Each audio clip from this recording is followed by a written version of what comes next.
নমস্কার দর্শক বন্ধুরা, এক্সট্রা টাইম বাংলায় আপনাদের সকলকে স্বাগত। এবং ইতিমধ্যেই চলছে Sachi sports presents Kolkata football league premier division. আর এই লিগে একাধিক ম্যাচ আপনারা দেখেছেন মোহনবাগান ইস্টবেঙ্গলে। তবে সব থেকে যেটা বড় ম্যাচ সেটা কিন্তু হয়ে গেছিল গত শনিবার, অর্থাৎ চৌহাতি ক্রীড়াঙ্গনে মুখোমুখি হয়েছিল মোহনবাগান সুপার জায়েন্ট এবং ইমামি ইস্টবেঙ্গল এফসি। আর খেলার ফলাফল আপনারা নিশ্চয়ই জানেন, ইস্টবেঙ্গল 2 মোহনবাগান 1, সেটা তো আপনারা জানেন। কিন্তু এই ডার্বিটা নিয়ে বেশ কিছু বিষয় উঠে এসছে এবং সাইবদা, প্রথমেই যে বিষয়টা নিয়ে আসবো, খেলাটা তো নিয়ে আসবোই, কিন্তু প্রথমেই যে বিষয়টা যেটা একটু চোখে লেগেছে সেটা হলো গ্যালারিটা ফাঁকা। কারণ আমরা কিন্তু দেখেছি এর আগে দুপুরে যুবভারতীতে কলকাতা লিগের ডার্বি কিন্তু হয়েছে এবং সেখানে কিন্তু ফুল প্যাকড মানুষ ছিল। তাহলে এবারের ডার্বিটা কেন লোক হলো না এমন? কারণ টিকিট আগে থেকে ছাড়া হয়েছে, অফলাইন টিকিটের কিছু অভিযোগ মানুষ করছিল, যদিও সেটা নিয়েও কথা বলেছেন আইএফএ সচিব অনির্বাণ দত্ত। কিন্তু সেখানে সব মিলিয়ে প্রশ্নটা থেকে যাচ্ছে, গ্যালারি কেন ফাঁকা ছিল? দেখো, আমরা আইএফএ কে একটা সফট টার্গেট অল টাইম করি, যে আইএফএ আসলে কাউকে বললে তো তার ইটের বদলে পাটকেল খেতে হয়। আর আইএফএ কে বললে আইএফএ কিছু বলবে না, আইএফএ অপদার্থ, আইএফএ খারাপ, আইএফএ এইটা করে দিয়ে না কি সমস্যাটা হচ্ছে যে আসলে আমাদের যে ফুটবলের যে গুরুত্ব, যেটা সিএফএল তো আমাদের ফুটবলের ভিত্তি, আইএসএল আমাদের ভবিষ্যৎ, এএফসি আমাদের ভবিষ্যৎ। আমরা ভিত্তিকে ভুলতে পারি না কখনো। একদম। আজকে কত তারকা তৈরি হয়েছে, সেই চুনি গোস্বামী, শৈলেন মান্না, আহমেদ খান থেকে শুরু করে যত কিংবদন্তি, সুব্রত ভট্টাচার্য, সুভাষ ভৌমিক, মোহাম্মদ হাবিব, তোমার মনোরঞ্জন ভট্টাচার্য, তোমার শিশির ঘোষ, যুগের পর যার নাম বলবো, ধরো যার নাম বলি না কেন, কিষাণু দে, যার নাম বলি, বাসুদেব মন্ডল, কাছে চলে এসো অমিত দাস, তুমি সামনে চলে এসো মেহতাব নবী, দীপেন্দু চলে এসো সামনে, হোসেন আমিরেজ ব্যারেটো, সব তো সিএফএল থেকে। ম্যাচের আগে ঘোস্ট কিছু ভৌতিক ভাবে বলা শুরু, আমি জানি না কারা তারা, আমি জানি না কোন পক্ষের তারা, বড় ম্যাচটা হবে তো একটা চিন্তা আশঙ্কা তৈরি হয়ে গেছে। মানে কি, তার মানে কি বড় ম্যাচটা ব্যর্থ হোক? কত কয়েক বছর যদি আমরা সুপার কাপ দেখি, ডুরান্ড কাপ দেখি, Durand committee, super cup committee, তারা জানে যে ভারতীয় ফুটবলের বেস্ট প্রোডাক্ট ইস্টবেঙ্গল মোহনবাগান ম্যাচটা ভাই পরে যদি দেখা হোক না হোক, সেমিফাইনাল ফাইনাল, তো আগে ভাই তুমি মুখোমুখি করিয়ে দাও। এবং এইটার বেলাও তাই, সিএফএল এর বেলাও কিন্তু তাই, সিএফএল এ তাই তারা কর্তৃপক্ষ ঠিক করেছিল যে ডার্বি শুড বি কনফার্মড, সেই কারণেই একদিকে তারা রেখেছিল, ডার্বিটা কনফার্ম হলো। কিন্তু ডার্বিটা কনফার্ম হওয়ার পরে এই জিনিসটা কেন হলো যে দেবাশিস দত্তরা কয়েক বছর আগে, কয়েক মাস আগে একটা ডার্বিতে তারা বলেছিলেন কোনো একটা টিকিট জনিত কোনো একটা বিষয় ছিল, তারা বড় ম্যাচে ডার্বি যাবো না, বয়কট বলেছিল। কিন্তু মোহনবাগান সমর্থকরা তো মাঠ ভরিয়েছিল। কারণ তাদের কাছে ইস্টবেঙ্গল মোহনবাগান ম্যাচটাই খুব ইম্পর্টেন্ট। সমর্থকরা তার কর্তা প্রেমী নন, তারা ক্লাব প্রেমী হয়েছে। কিন্তু এবারে কেন এমন হলো, কেউ তো মোহনবাগান তো কোনো জায়গায় নোটিশ করে বলেনি, বা কোনো কেউ বাইট দিয়ে বলেনি আমরা ম্যাচটা খেলবো না, বা কোনো জায়গায় কি মোহনবাগান বলেছে যে আমরা ম্যাচ খেলছি না। কিন্তু তা সত্ত্বেও কেন এটা হলো, আমি তো এটা খুব অবাক হয়ে যাচ্ছি। এইটা কিন্তু একটা চিন্তা, মানে আমাদের অস্তিত্বের সংকট। এবং এটা খুব বাজে উদাহরণ কিন্তু তৈরি হলো, খুব বাজে উদাহরণ তৈরি হলো। এটা ফাঁকা, মোহনবাগান তো সমর্থক প্রায় ছিলই না, ইস্টবেঙ্গল ছিল, কিন্তু ইস্টবেঙ্গলটা একটু বেশি হওয়া উচিত ছিল, ভালো খেলছে, বা একটা ইস্টবেঙ্গল মোহনবাগান ম্যাচ তারা সেটাই হওয়া উচিত ছিল, কিন্তু সেটা হয়নি। খুব দুঃখজনক সব্যসাচী। এবং এই জায়গাটা থেকেই প্রশ্নটা রাখবো যে আমরা দেখে থাকি, আগে তুমি যেটা বললে যে কত তারকার জন্ম দিয়েছে কলকাতা লিগ, এবং সেই তারকাদেরকে দেখতেই কিন্তু মাঠে একটা সময় ভিড় হতো। কিন্তু এখন দেখছি বিশেষত মোহনবাগান, ইস্টবেঙ্গল এবং মোহামেডান, তারা কিন্তু তাদের রিজার্ভ তথা যুব দল, তারা কিন্তু তারা খেলায় রিজার্ভ দল আর যুব দল এক নয়। রিজার্ভ দল সবসময় মেন দলের সঙ্গে লাগোয়া, যে কেউ এই জন্য ওই রিজার্ভ ও যুব দলে একটা মিক্সচার তারা কিন্তু খেলায়, এবং তা সেই কারণেই কি দর্শকরা আসতে চাইছে না, কারণ তারা তারকা খুঁজে পাচ্ছে না। ইস্টবেঙ্গল মোহনবাগান পৃথিবীর অন্তরিক্ষে জলের স্থলে যেখানে নামবে সেখানেই তো সেটা ডার্বি, সেখানে তো সাধারণ মানুষের মধ্যে উদ্দীপনা কাজ করবে। কিন্তু হঠাৎ করে কেন এমন হলো যে মোহনবাগান শুধুমাত্র খেলবে ওটা আইএসএল আর এতে বুঝে নেব, আর এগুলো তো ছেড়ে দেবে মোহনবাগান? মানে এগুলো কি ওয়াকওভার দেওয়ার জন্য, দল নামানোর জন্য মোহনবাগান খেলবে? ডোন্ট মাইন্ড, কেউ বা কারা কি এমন ভাবছেন যে মোহনবাগান শুধু খেলা অংশগ্রহণ করার জন্য খেলবে? তাহলে এটা কি মোহনবাগান? যে ছেলেটি কি নাম সেকেন্ড গোলটা খাওয়ার সময় যে পড়ে গেল, আমান সিংয়ের সাথে যে ধাক্কা হলো, আমান সিংয়ের সঙ্গে সৌরভ ভানওয়ালা কোথায় খেলেছেন আগে?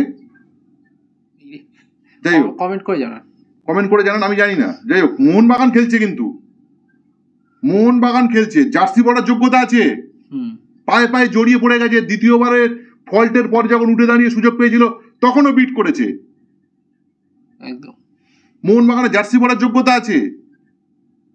আমি তো খেলার মধ্যে দেখলাম আক্রমণে যতটুকু ফারদিন আর ডিফেন্সে যতক্ষণ ছিল আমাদের দীপেন্দু, ততক্ষণ মনে হচ্ছে খেলাটা চলছে।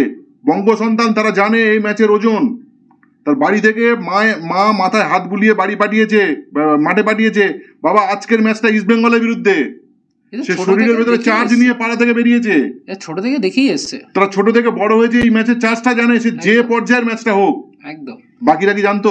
আরেকজনের নাম তুমি ভুলে গেলে, সে কিন্তু রাজা বর্মন গোলের নিচে দুর্ধর্ষ ছিল, কিন্তু কতক্ষণ থাকতে পারে? যখন ম্যাচের মাঠের বাইরে হেরে রয়েছে মোহনবাগান, ভাবছে যে ওই ম্যাচটা তো এমনি খেলতে যাচ্ছি। মোহনবাগান এমনি কোনো ম্যাচ ইস্ট বেঙ্গলের বিরুদ্ধে খেলতে যায়? এটাই হচ্ছে ব্যাপার। এটা কখনো হতে পারে নাকি? না, এটা কখনো হতে পারে না। এই ম্যাচের জন্য স্পেশাল প্রিপারেশন হওয়া উচিত ছিল। কিন্তু তার আগের দিন আমরা দেখলাম প্র্যাকটিস মাত্র 45 মিনিট, নম করে। মানে কি আমি অংশগ্রহণ করতে যাচ্ছি সেখানে, কিন্তু ইস্ট বেঙ্গল তারা মানে এটা করলে কি মানে ইস্ট বেঙ্গলের হাতটাকে খর্ব হবে? কখনো হয়? এই যে মোহনবাগান সমর্থকদের একটা বড় অংশ বলছে 18 তারিখ দেখে নেব, 18ই আগস্ট বোধ হয় ডুরান্ড কাপের ম্যাচ, ডুরান্ড কাপের ডার্বি। এই যে ইস্ট বেঙ্গলের কে কে এসছে এখনো পর্যন্ত চলে এসছে বলো? বিদেশিদের মধ্যে ক্লেটন, সল ক্রেসপো এবং হিজাজি মাহের। আজকে মাদি তালাল আসবে। মোহনবাগানে কে কে এসছে? মোহনবাগানে এসছে দেখতে হবে, বলো না। আশিক কুরনিয়ান রিহাব করছে। তাহলে কি মোহনবাগান 18 তারিখে বদলাটা কিভাবে নেবে? এখনো মানে মোহনবাগান কি ভাবছে যে সিএফএলটাও যেভাবে খেলছি, সিএফএল এর এই টিমটাই কি ডুরান্ডে খেলবে?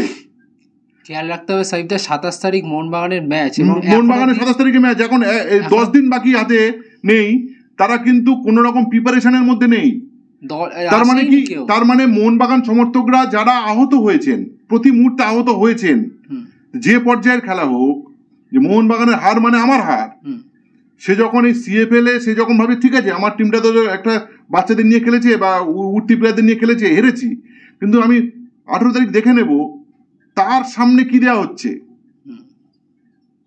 তখনও যদি মোহনবাগান বলে এই ম্যাচটা আমরা অংশগ্রহণ করার জন্য খেলছি, তাহলে মোহনবাগানের সঙ্গে জামশেদপুর বা তোমার নর্থ ইস্ট ইউনাইটেড ফারাক কি? তারাও তো প্রতি বছরে এখানে আসে, ডুরান্ড খেলতে আসে, ডুরান্ড খেলে এবং দেখা যায় যে কিছু বাচ্চা ছেলেরা খেলে, আবার তারা চলে যায়, ফার্স্ট রাউন্ডে হেরে যায় বা কোয়ার্টার ফাইনালে হেরে যায়। পার্থক্যটা কি দাঁড়ায়? মোহামেডান স্পোর্টিং তো এক বছর ফাইনাল খেলেছে, এক বছর সেমিফাইনাল খেলেছে, গত বছরের শেষ মুহূর্ত পর্যন্ত লড়ে পারেনি।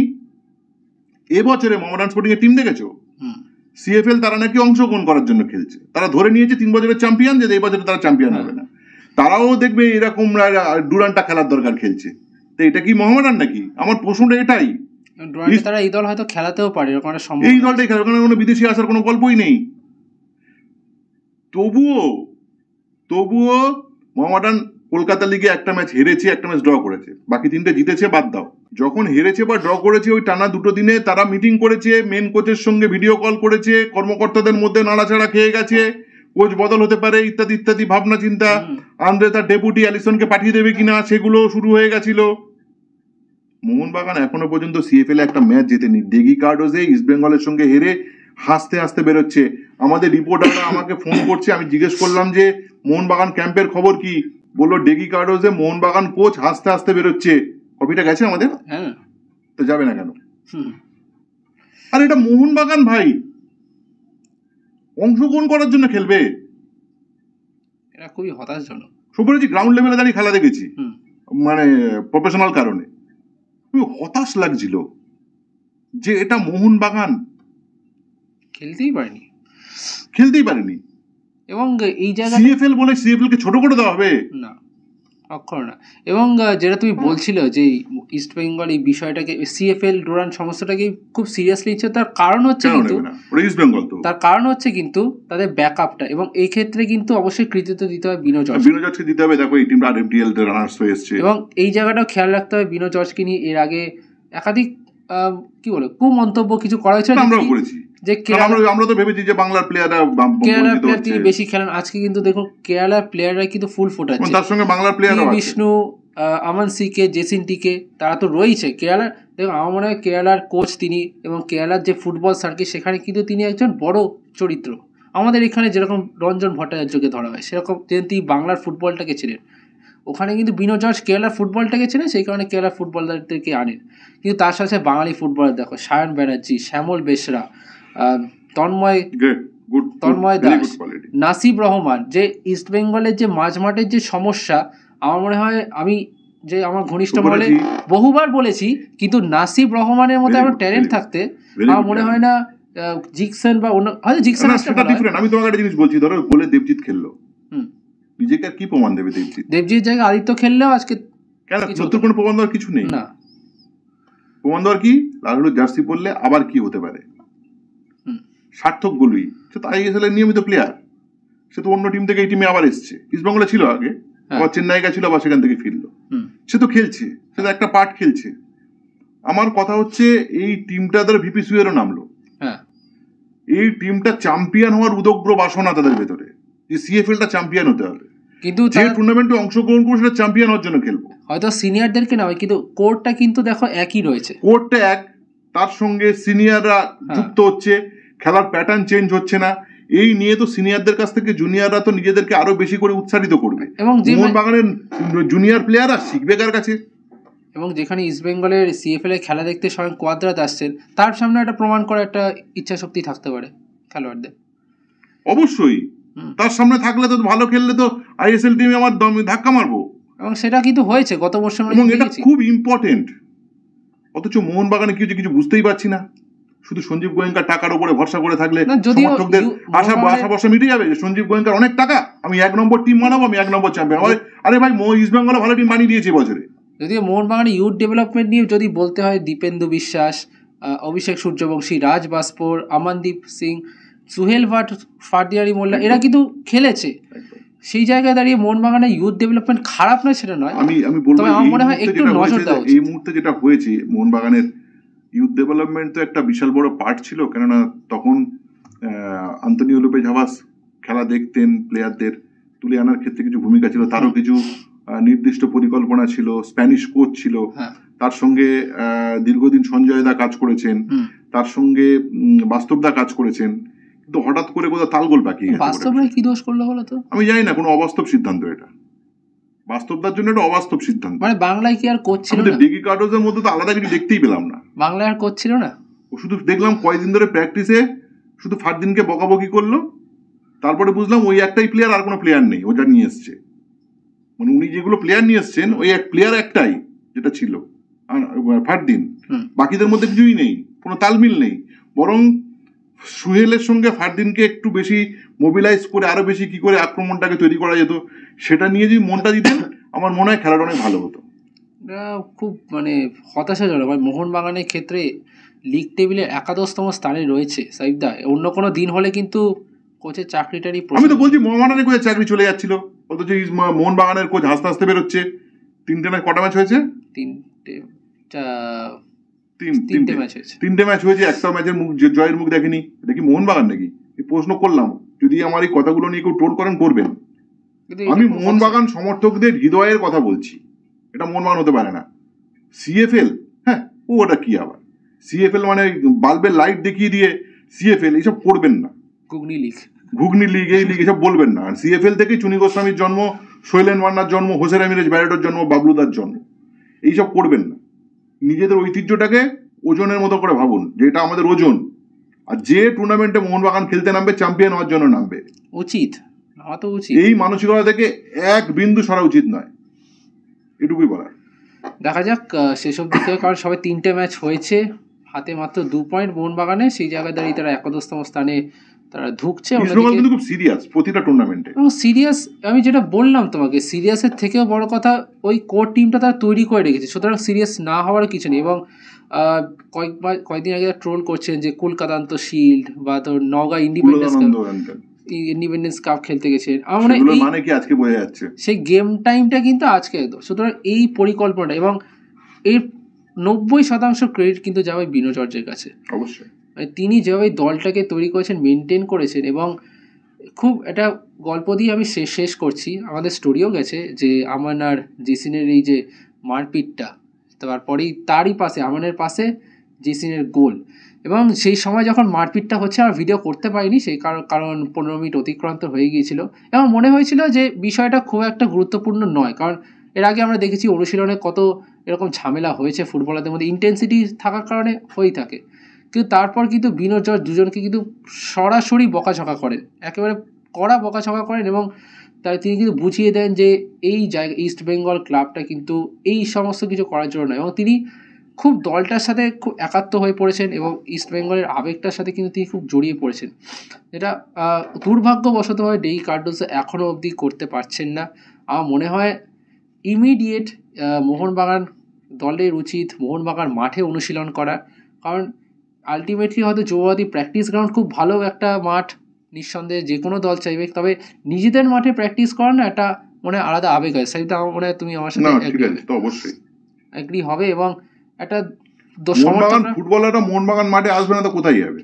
সমর্থকরা আসবে এবং সমর্থকরা তাদের ছোবে না, তাকে নায়ক বানাবে না, তাকে ভিলেন বানাবে না, হয় নাকি? যখন হয়তো ওই ম্যাচে হারার পরে হাসতে হাসতে বেরোবে।